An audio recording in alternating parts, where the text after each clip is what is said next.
Topics 210 and 211 really go together well because they're essentially talking about the same topic in two ways. So we're going to combine those lessons today. First part is talking about the inverses of exponential functions. And we talked about this the last time we took notes, that when we were trying to find the inverse operations of addition, it was subtraction, multiplication, it was division. And so exponentiation, the inverse is a logarithm, which means there's a relationship between the two functions that are inverse of each other. Here's some things we know about the two functions so far. We know that the number in front of the base in an exponential is a. There is also a number in front of a logarithm that's also a. For both functions, if that number is negative, that means that the function has been reflected over the x-axis, and so it changes a little bit of the shape of the graphs. We also know that for exponential functions, the base b is the term with the power. So on your flashcards, those are all of the bases that we were looking at. And log base b, the base for a logarithm, is the little number. It is a subscript, which means it should be like low and small next to the g. That's how I know it's a base and not an evaluated number. But since exponential functions and logarithmic functions are inverses, we should expect that the characteristics of all parts of this function, including the input-output values, should switch, should become characteristics of the output-input values of a logarithm. Notice that the order in which I said those changed. Here's what we know. For exponential functions, over equal length input value intervals, meaning plus 2, plus 2, plus 2. Those are equal length over the input values, right? We know that for exponential functions, the output values change proportionally or multiplicatively, meaning we are multiplying by some number on the outputs instead of adding. Does that sound familiar? Great, it should. I know it's been a Thanksgiving break, but it should sound familiar. And that's the explanation we had been giving for a set of values to be determined to be exponential. But since logarithms and exponentials are inverses, meaning everything switches, look now what's going to happen at this table. Look at my outputs. How are the outputs changing? How are my inputs changing? Whoa, weird. So the explanation is going to also have to change. Because we switch the inputs and outputs, we're switching how the inputs and outputs are changing or how they're behaving. We would say for logarithmic functions over equal length output value intervals, weird, the input values change proportionally or multiplicatively. So this is the only function type we talk about in this class where you wouldn't just say equal length input value intervals, here's what the outputs do. We will actually say that it's equal length output value intervals and then talk about how the inputs are changing. And they have to be changing with multiplication, otherwise it's not logarithmic. Because these are inverses, this makes sense. We switch the x's and y's. So now we have a fourth option for the kinds of questions I've been asking you since like the first beginning of this class. If we are given a table of values and we need to determine what kind of function it could be, now the options are linear, quadratic, exponential, or logarithmic. We now have 4 choices for what our table can be. So we really have to pay attention to how the inputs and outputs are changing. So let's look and make sure we understand how to answer these questions. Let's look at this first table for function h. How are the inputs changing?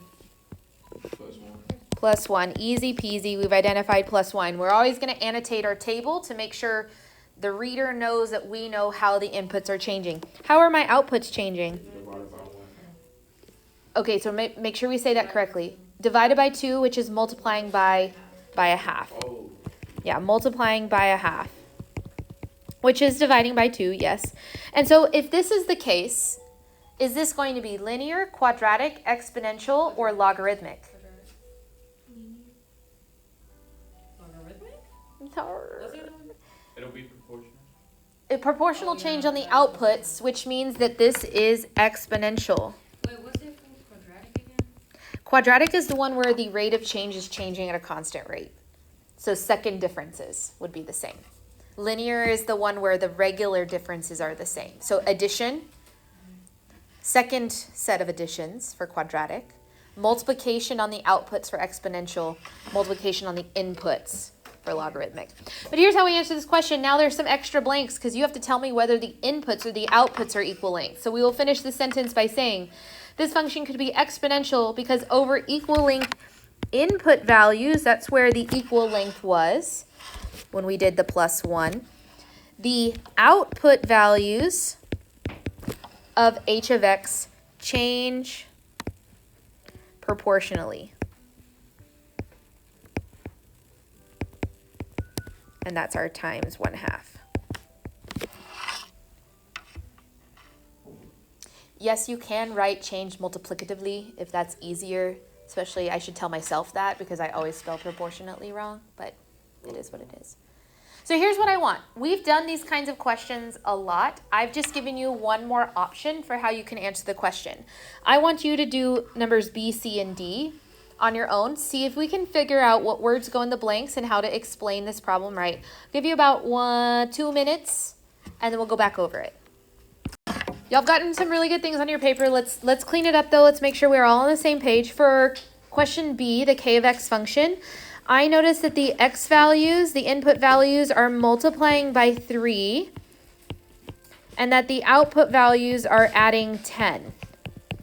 My spidey senses go off if I notice that I'm multiplying on the input values. The only option where the input values do anything but have an equal length, it's going to be logarithmic. You do have to check the output values, but this function was logarithmic. Did we get that one? Yeah. Nice, because over equal length output value intervals, which are going up by plus 10, the input values of k of x change proportionally or multiplicatively. And this one is times 3. How do we do on that? We're still working on the explanation? Yes. That's okay. Thank you for your honesty. For the third one, if I look at what's happening with the inputs and outputs, from 1 to 6, that's plus 5. From 6 to 11, that's plus 5. From 11 to 16, that's plus 5. Okay. And 1 to 2, 2 to 3, and 3 to 4. So I'm adding on both the inputs and outputs. What kind of function adds on both the inputs and outputs?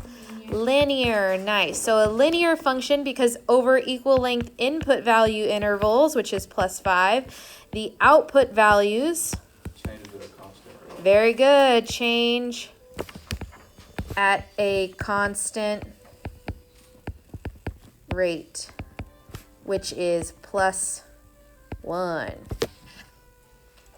You could also say they have a constant rate of change.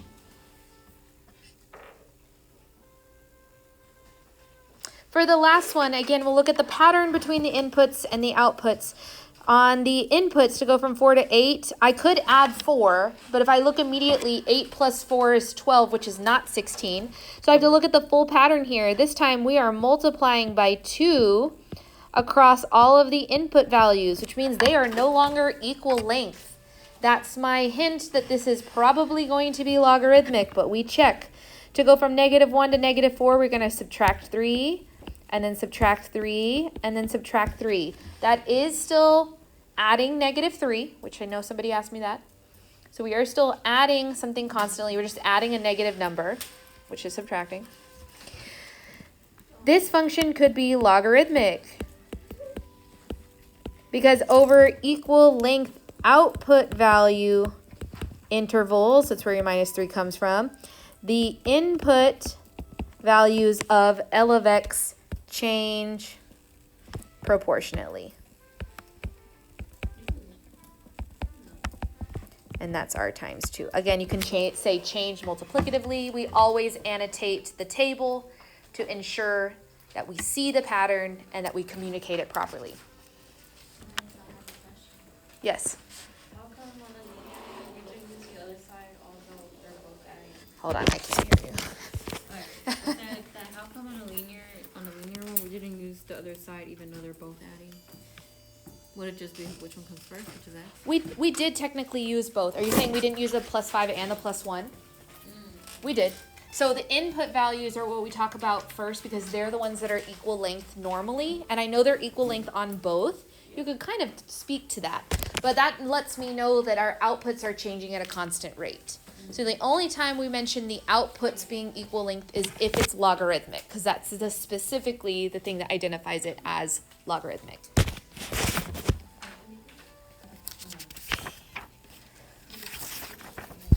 Let's go over a few more relationships between these two functions before we get into logarithms themselves. So we know that they are inverses. Cool, great, awesome. We also know that from composition, that means that if the two functions are composed in one direction and the other, f of g of x and g of f of x, both times we should just end up with x, and we've confirmed or verified that they are inverses. Now, before we do this next example, there's one more piece of information we need to remember, and you might recognize this from your flashcards. But if you have, log base 3 of 3, what is that equal to?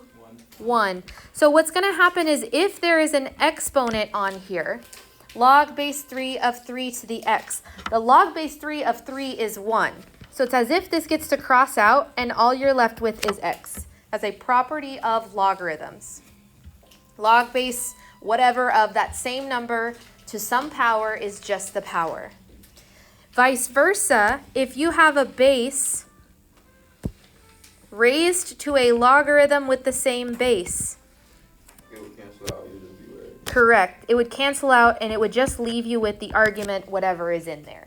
That's an inverse property of both logarithms and exponentials. So if it's the same, like with no x, do you automatically just put the x there? Does it have to be there? If there is nothing there, you put a 1. But if it's an x, it'll cancel out and it should be a. Correct, yes. Yeah, and that's if you have log base b of b or b to the log base b. It'll be. Those are when they cancel out and it's left with whatever is there. Now that's important for this next example. Two more important properties of inverse functions. This throws it back to our lesson on inverses, which I think is 2.6, maybe 2.7. Nope, it's 2.8. Hello, I'm here. Graphs of inverse functions are reflections of each other over the diagonal line y equal to x. And if the point x comma y is on the graph of f, then the point y comma x must be on the graph of the inverse, which just reminds us that inverses means that we switch the inputs and the outputs. That's a huge thing when it comes to inverses, and it's a huge way that these two function types are related to each other. We're switching the inputs and the outputs. So for example 2, we're going to let f of x be equal to 3 to the x. And we're going to let g of x be equal to log base 3 of x. Whenever I'm handed more than one function in one particular problem, I'm always going to do this color coding idea so that I make sure I know which function I'm talking about. We're asked to show that f and g are inverse functions by doing f of g of x and then g of f of x. That's pink. Which means I am doing the following. We are doing f of g of x. So I'm doing f of the blue function, log base 3 of x. That is telling me, if we think about composition, to put the blue function in the pink function exactly where the x is in the pink function, which means it would look something like this. 3 raised to the log base 3 of x power. But we just went over this property. So what happens here? Equals. Oh, it cancels out really quick. Cancels out, we just are equal to x. That's good. When we're proving composition, thinking back to inverses, we have to compose them both directions and get x. So far, so good. That's what we wanted. We also have to do this the other way. So this time I'm putting the blue function on the outside and the pink function on the inside. So if I put that pink function inside the blue one, it would look something like this. Log base 3 of 3 to the x power. But again, I have log base 3 of 3 to the x. What does that property tell me? It'll equal x, or it'll cancel out. That cancels out, and all we're left with is x, which is great. Since both of them are equal to x, we have verified that they are inverses. We will never have to verify it again, so long as you remember that if the base of the exponential and the base of the logarithm are the same number, with nothing fancy happening anywhere else, no numbers in the front or behind, but if it's just plain, and these bases are the same, they are officially inverses. That's a property we now know. We've proved it. So if it was 1 and -1, that's not inverse. It would never be 1 and -1, just not a great number choice, but like if it was 2 and -2, they are not inverses. 2 and 2 inverses, -2, -2. They have to be exactly the same to be inverses. That was a great question. So here's how this fact might be used. In example 3, it says a portion of the graph of the exponential function k of x equal to 2 to the x is shown on the graph below. So here's 2 to the x, starting at 1 and then doubling every time. That makes sense. Sketch a picture of k inverse, which is equal to log base 2 of x. Do you see that the bases are the same? Yes. That means that they are inverses of each other, which means all we have to do is switch everything about the function printed on my paper, meaning mirrored over the diagonal line. What is this coordinate point right here? 1. Wait, 0, 1. 0, 1, yes. If we switch that, what does it become? 0, -1. Switch just like literally replace each other. 1, 0. 1, 0. So we're going to plot this point right here, and I'm going to plot it in purple in case you wanted to use your purple marker. We're going to switch every single one of them. So let's find another good coordinate point to switch. I like this one. What's this coordinate point? 1, 2. 1, 2, which means I'm now going to plot what? 2, 1. 2, 1. Let's find another good coordinate point, which would be like 2, 4. 2, 4. Agreed. So now what will I plot? 4, 2. 4, 2. 1, 2, 3, 4, and 2. If I follow these instructions, I will maybe not draw the best graph unless I put in the asymptotes. Y'all remember that exponential functions have an asymptote at y equal to 0? If you're switching everything, what would y equal to 0 switch to? Well, 1 equal to y. Switching the inputs and the outputs. So if I'm using y originally, what letter should I now use? X. Which means my purple graph is going to have a vertical asymptote at x equal to 0. Yeah, they're back. Which means that my graph here, to make it look very nice, will include the coordinate points that we got by switching and the asymptotes that we got by switching. Any of the inputs and the outputs. So let's annotate this. Since this is our notes, we need to remember something. We'll write down that k of x equal to 2 to the x had a horizontal asymptote at y equal to 0. We then know that k inverse of x, which is log base 2 of x, same base, that verifies that they are inverses, now has a vertical asymptote at x equal to 0. Everything switched because they're inverses of each other.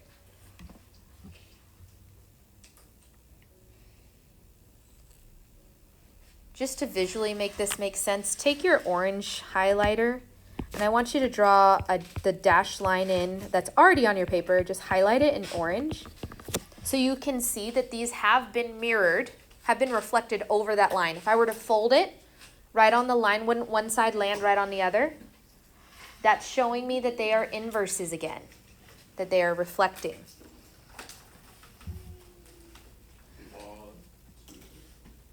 Another application of knowing that these are inverses is as follows.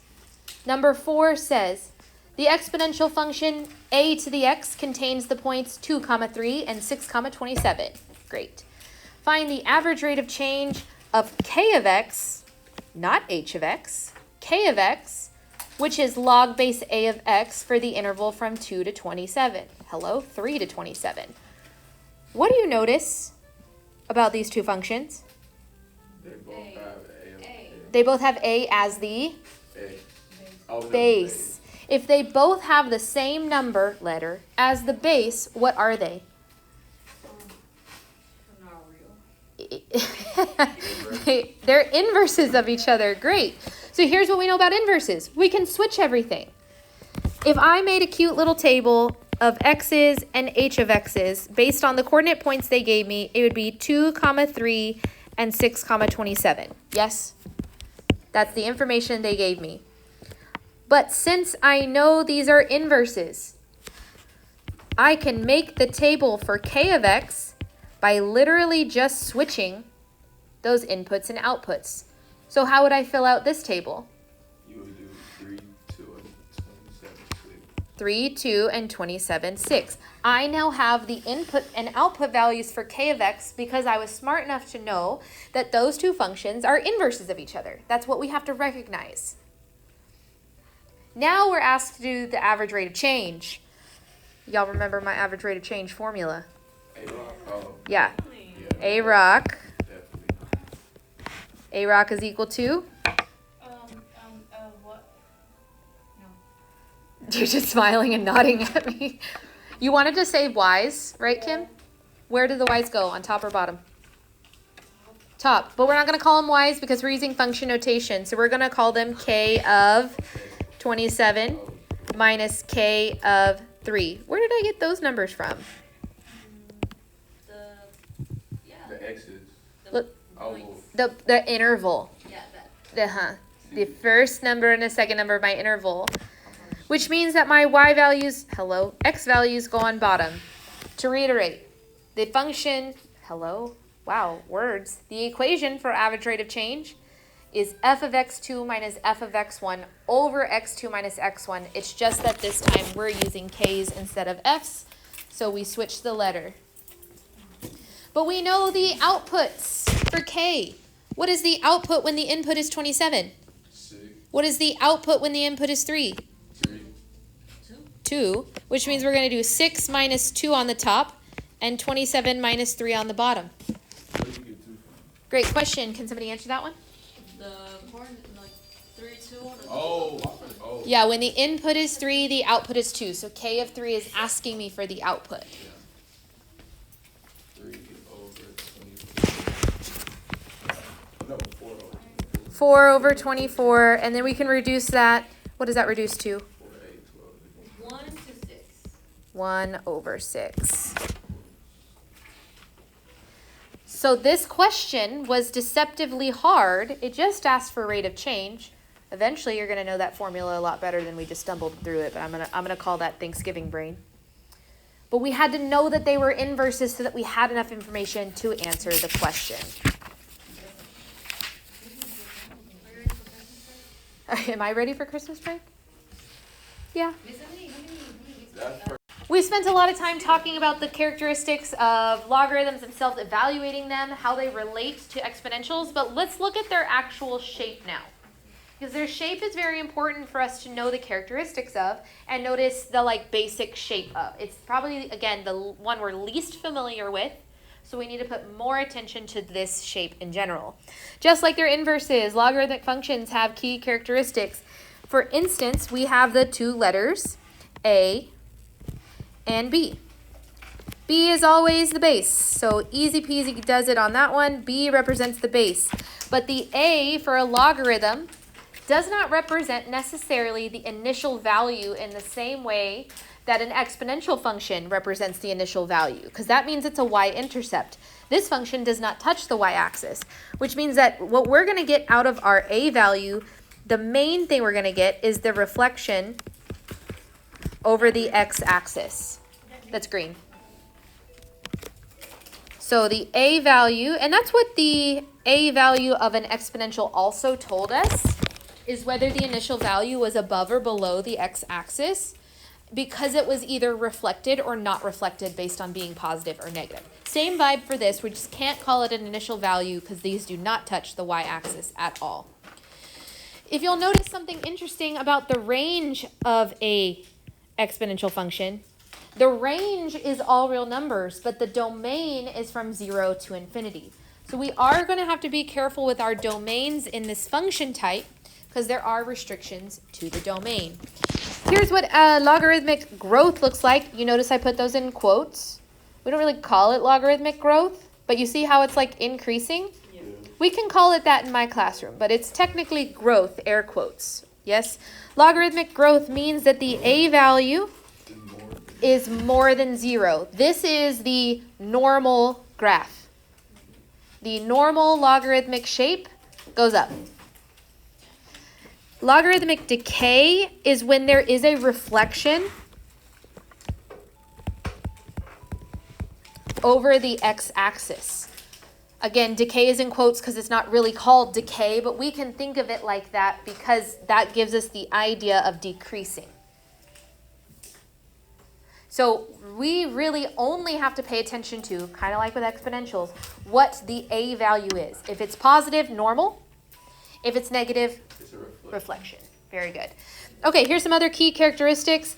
The logarithmic function itself will always be increasing or decreasing, meaning it never switches, so it has no maximums or minimums.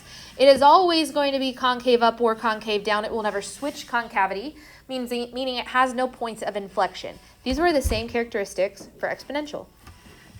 The end behavior for a logarithm, though, is weird. For logarithmic functions, the input values increase without bound, which means we're looking to the right. As we go to the right, the output values are either going to increase or decrease without bound. That's normal. But if you look at the left side, logarithmic functions cannot touch the y-axis until they've been transformed, which means they are vertically asymptotic to x equal to 0, and as a result, you can't say that they go to negative infinity because they don't. So your left side end behavior will always say as x approaches 0 from the right, instead of saying as x approaches negative infinity. This is new, this is different. This notation is important. Say again? You won't say negative infinity? It will not. No. What do you mean they call? Okay, this is pronounced, if we're saying this that I've highlighted in yellow, it says x approaches 0 from the right. Meaning it's going into negative, it's saying negative. Meaning, if we're on the right side and we're going towards 0, Negative, right? then we're getting closer and closer to it. We're never actually touching 0 because we can't touch it. Can't touch this? No? Okay. But we're getting closer and closer to it. If that was a minus sign, which it won't be for this function type, we would say as it approaches 0 from the left. But that's limits, which is a calculus concept. I know we are in pre-calculus. Limit. So let's add a couple more notations here just so you make sure you see what you're seeing. If the top two right here are the options that we're going to use when there is no reflection in our logarithm, when it's normal, when it's increasing, if you will. Ja'Cory, can we put all 6 feet on the floor? You're making me nervous. Thank you. The ones on the bottom are when there is a reflection over the x-axis, which means it has flipped over. Notice that your answers are always positive and negative infinity, but the limit statement cannot go to negative infinity, so it goes to 0 from the right. Let's practice writing them because it's a weird limit statement. That's what we're going to do first. We're going to write the limit statements for each of the end behaviors. What I need you to focus on is the shape of the graph. Does this one have a reflection in it? No. No reflection. Just write that for right now. Reflection. This is normal. So if we look on the left side, as 0 gets close to, as x gets closest, let me try that sentence again. As x gets close to 0, what is the graph doing? It's going down, which means it's approaching negative infinity. How is it going? Follow the graph. Where's this arrow going? Oh. Down, down, down, down, down, down, down. Apologies. For the right side, it's weird because you're stopping, but it's going down. It's going down. I know. For the right side, we would go back to the normal limit statements. The limit as x approaches positive infinity for this function named f of x. And what's happening on the right side? Us going up to infinity. It does sort of look like they're flattening out. It is not flattening out. It will always get a little bit taller, so it's positive infinity. Don't let it fool you. Wait, so you don't read the graph left to right? We do, but if the graph does not extend fully left to right, we get as close as we can, which would be here, correct? This is as far as it goes. And so we have to say that we're approaching that, but we're only approaching it from one side, correct? We're not approaching it over here. We're only approaching it on this side. What side of this boundary are we, left or right? The right side. That's where the plus sign comes from. This is a confusing concept. I'll give it to you. Let's try a couple more. Let's see if I can make it make sense. For letter B, which is the graph of h of x, we want to talk about the left side in behavior. This is as far left as it goes. Agreed? Would it be going up? It will be going up. So here's what we know. We know that this is definitely going to be equal to infinity, but we have to write the correct limit statement.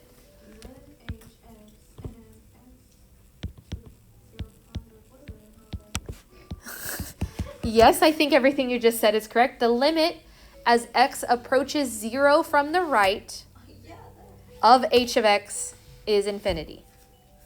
Because again, we're not extending all the way to the left because this graph doesn't go all the way over there. It only goes this far. So we have to, we're getting closer to 0, right?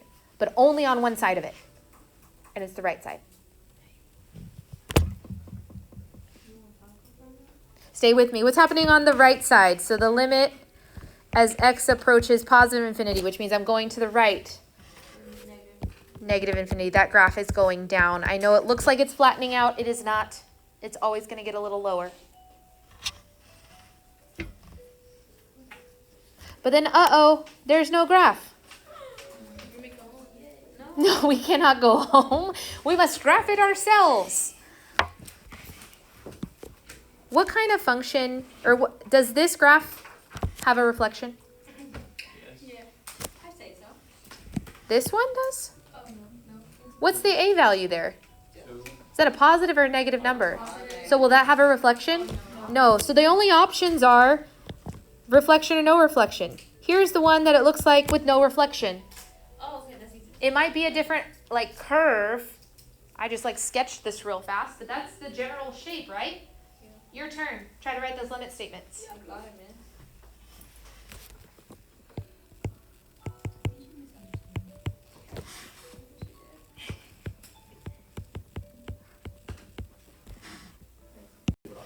Let's see how we did. Okay, so if this is our function,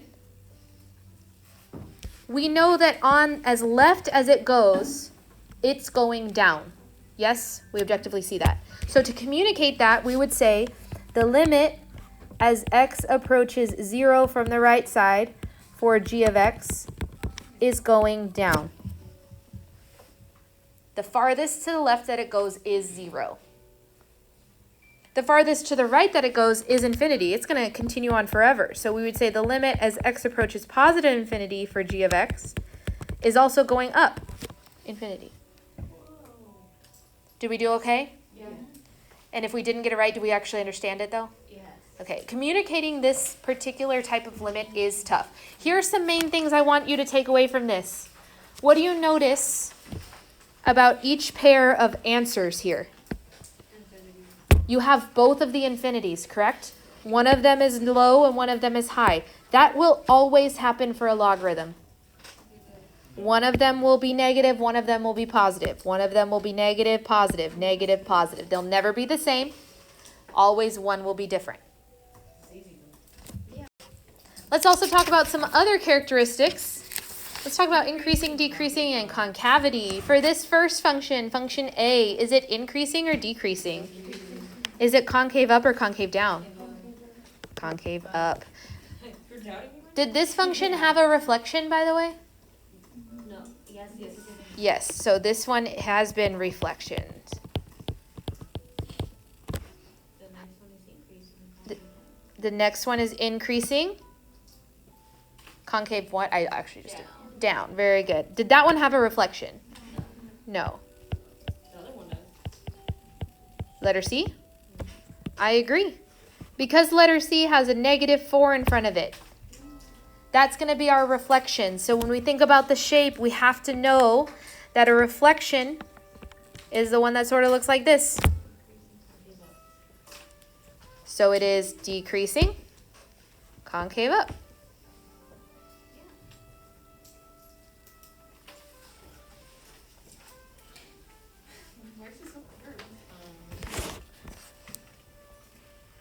Being that we know how tables should act or look, I guess is a better way to say it, being logarithmic, we will be able to sit here and find the missing values. If you're like, Miss Quigley, these entire tables are filled out. No, they're not. Look, missing number, missing number, missing number, missing number. We got to figure out what number should go in each spot. But based on what we learned earlier today, how should the input values be changing here? Which one? For logarithmic specifically. Multiplying and adding. So let's write that down for ourselves. Just to remember, if it's logarithmic, that means the inputs are multiplying, the outputs are adding. That's the relationship between inputs and outputs for logarithmic functions. Okay, so let's start off easy. For function f of x, that's the first table. How are the inputs changing? They are logarithmic, so we know we have to be multiplying. Times 2, which means what is the value of k? Easy peasy, right? If we know this about logarithms, that their inputs are multiplying, that has to be 4. What about the second one? It's 2. Well, it's not. K is 2. It's multiplying by 3. Nice. Yeah, we're missing the first one, so we kind of have to like just skip ahead. To go from 6 to 18, that's times 3. And then times 3, and then times 3, which is nice, which means something times 3 is 6, k is 2. 2 times 3 is 6.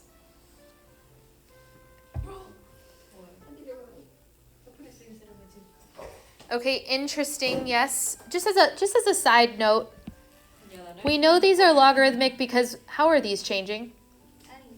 Adding 1, adding 5. This one is subtracting 10. Okay, so they're clearly logarithmic, but like, whoa, that third one is weird. Yeah, that is weird. What would I have to multiply 4 by to get 5? I don't know. Some fraction. And then it would be a different fraction to go from 5 to 7, and it'd be different from 7 to, confusing, right? Don't we, add them all together?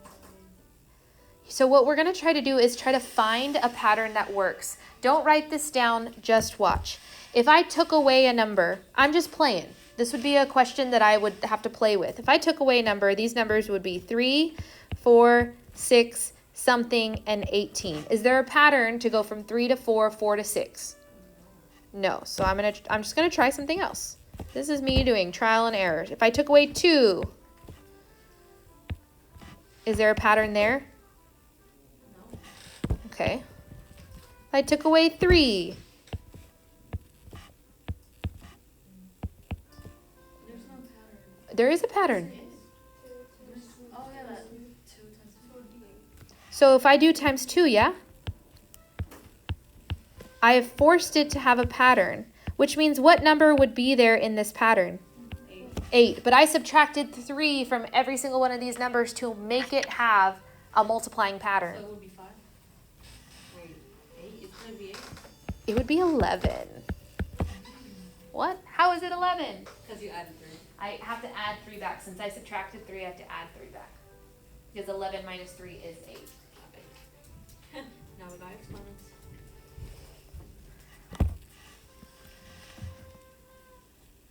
Now we've been working with exponents. So my question for you is, if I am adding some exponents, multiplying some bases together, like let's say I do e to the 3rd times e to the 7th. That's e to what power? Would it be 21 or 10. It's 10 because if we're multiplying bases, we add exponents. So if we know we're multiplying these guys by something to go from one to the other, what am I multiplying by? Oh, you do e to the power of negative 2 times It's e. 4. Look up here again. So e to the third times e to the seventh is e to the 10th. But you have That e is a 1, right? E to the 7th. Oh, here? That's E1. It would be e, but Yeah, it's E4, Mom. Oh, did you just call me Mom? Oh my God, thank you. I'm so honored. would it be e 16? I see what you're trying to tell me.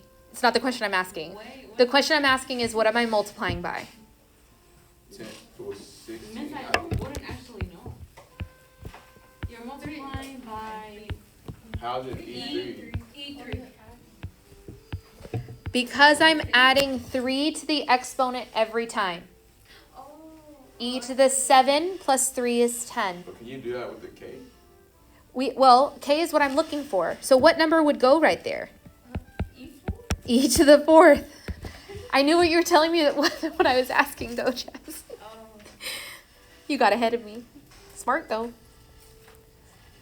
These last two tables were tough. Let's review before you say this is too hard. Did we follow the first two tables? Great. We understand the pattern of logarithms, that the inputs have to multiply.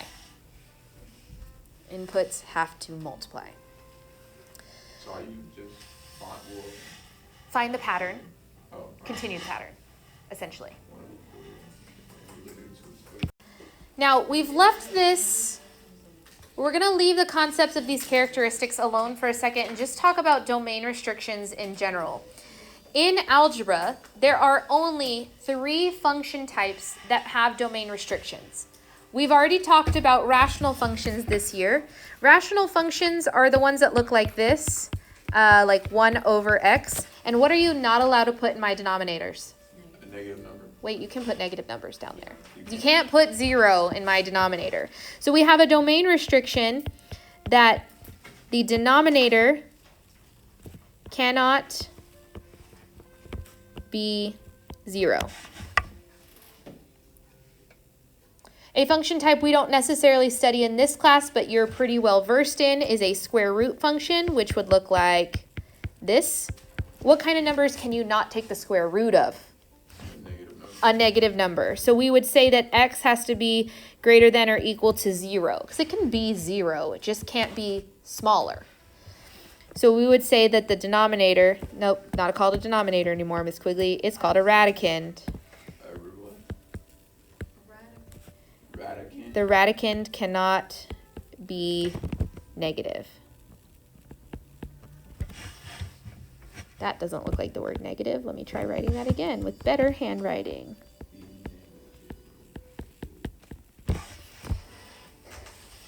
The third and only other function type that has a domain that is not all real numbers, because the rest of them are all real numbers, except for these 3, is a logarithmic function. That's what we're learning about today. A logarithmic function looks like this. Log of x. Because we have that vertical asymptote at 0 and nothing showed up on the other side of the graph. Remember how there was like nothing on the actual left side? We have to restrict our domain to just being greater than 0. Not even equal to 0, just greater than 0. So we would say that the argument, which is the name of the stuff inside the logarithm, the argument, must be positive. You can't stick 0 and you can't stick a negative number inside of a logarithm. Not allowed. Which means that when we start transforming our logarithmic graphs, we're not just going to say greater than 0, we're actually going to have to solve the argument. So take your highlighter right now. I don't care what color. What color haven't we used today very much? How about pink? Orange. Whatever. And I want you to highlight the argument of that logarithm. Just the x. That is what we're going to have to set greater than 0, which means to find the domain and range of these logarithmic functions, all we're going to do is look at the stuff inside the logarithm. That is the argument. We will take that stuff that you've highlighted in whatever color you chose, and we will say that stuff, x plus 5, must be greater than 0. Is it not already greater than 0? Well, it has to stay greater than 0. Oh, So we need to figure out what numbers I can plug in. Any number. Can I plug in the number 0? Yeah. Yeah, because 0 plus 5, is that bigger than 0? Yeah. Can I plug in the number 10? Yeah. How do we make a better list of numbers instead of me just calling them out? All numbers except for which ones? Less than 0. Here's how we figure it out. How about we just solve for x? Oh. So we can use all numbers so long as they are bigger than -5. It has to say it can be equal to 0. It cannot be equal to 0. The argument cannot equal 0 or be negative. Okay. So we would say that the domain of this function is from -5 to infinity. But then we know that the range is from -infinity to infinity, since we know our limit statements should have one of each. Okay, I got a question. Yes? Why is that log there? Why is that log there? Here? Well, that's telling me the function type. So I guess I should have started this question by saying, let's find the domain of this function. This function is a logarithm. Logarithms do not have a domain of all real numbers because it has a restriction. The restriction is anything inside the logarithm you set greater than 0. So if we go to the second one, I'll go through the full thought process this time. What kind of function is this? Because it says log, it is a logarithm. Logarithms do not have a domain of all real numbers. So we have to take the stuff inside the logarithm, whatever it is, and set it greater than 0. So we would say the x minus 3 must be greater than 0. Plus 3 on both sides. This would be x greater than 3. Any number greater than 3, you can use it. If it's 3 or less than 3, you cannot use it. Which means my domain is from 3, to 0 to infinity. Yeah, that's just me not writing the right number. When brain said infinity, I wrote a 0. I don't know. My range, again, always all real numbers for logarithms. The range is always all real numbers. Domain is not.